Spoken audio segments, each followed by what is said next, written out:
Hey guys, time for another fight pick. Big fight coming up this Saturday, January 31st. WBO Junior Welterweight Championship with the Ring Magazine title on the line. Teofimo Lopez, the champion, against Shakur Stevenson. Guys, this fight has been very hard to break down.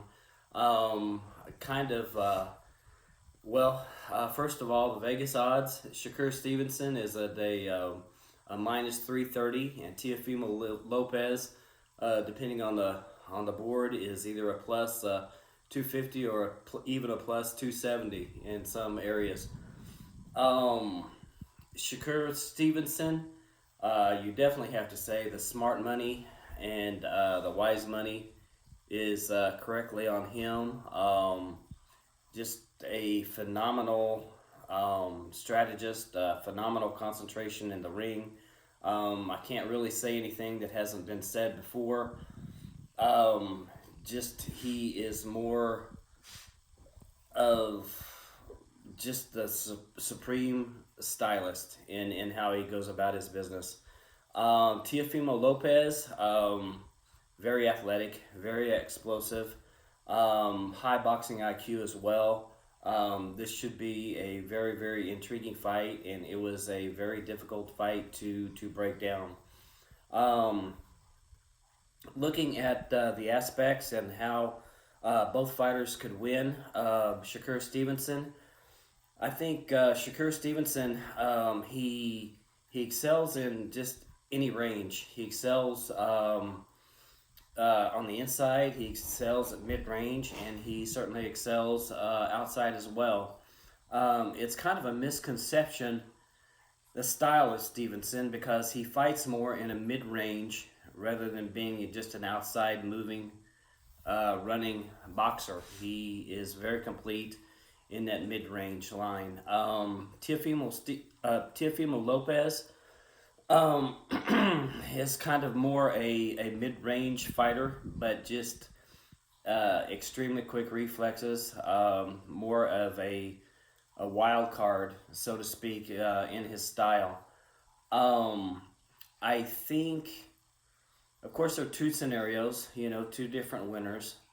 I think where Teofimo Lopez can trouble Shakur Stevenson stylistically is boxing. With Shakur Stevenson's style, he is just so complete, so concise with his punches.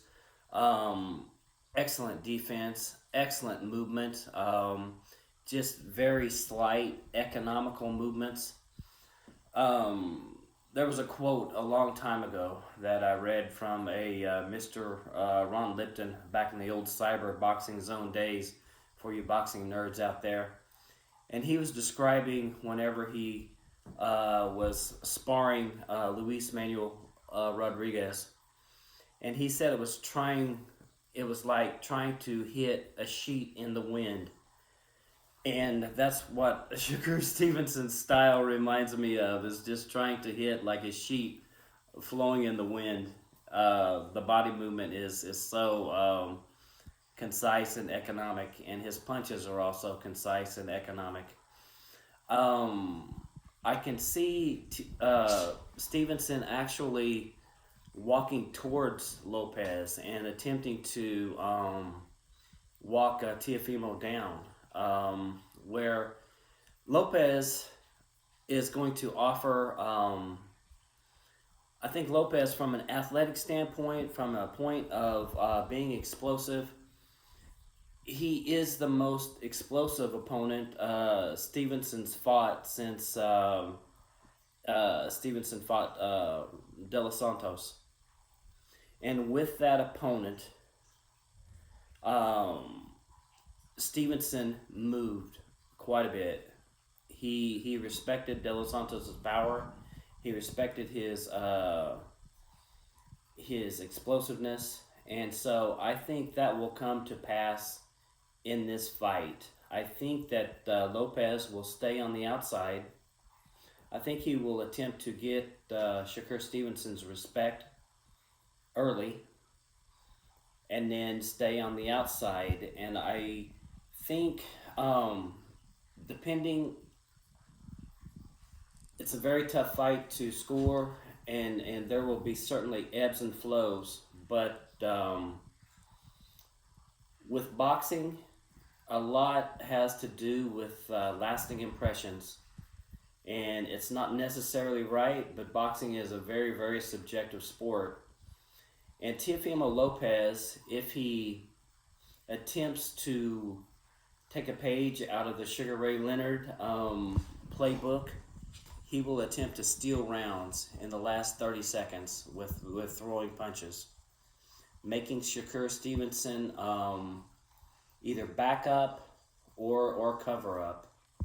I think there's a very good chance, in spite of Teofimo Lopez being the underdog, I think he has a real shot. Again, the smart money would say Shakur Stevenson for the win by unanimous decision, but with this pick, I'm going out on a limb. I'm saying Teofimo Lopez by unanimous decision and in a very close fight, and that's my pick. The undercard has Keyshawn Davis against Jermaine Ortiz. Keyshawn Davis, a more schooled fighter, Olympian. He should be able to beat Jermaine Ortiz, possibly by late round stoppage in his comeback fight. And I think Keyshawn Davis is going to be going up to 147 from the sound of things. And then another side note, a fighter I kind of pay attention to, Bakram Matalzev against Josh Kelly in the United Kingdom. Bakram is going to tear up Josh Kelly, stopping him probably within 7 rounds. Anyway, guys, those are my fight picks. Dan's fight picks is going out on a limb, picking Teofimo Lopez by majority decision. Have a good one, guys, and enjoy the fights.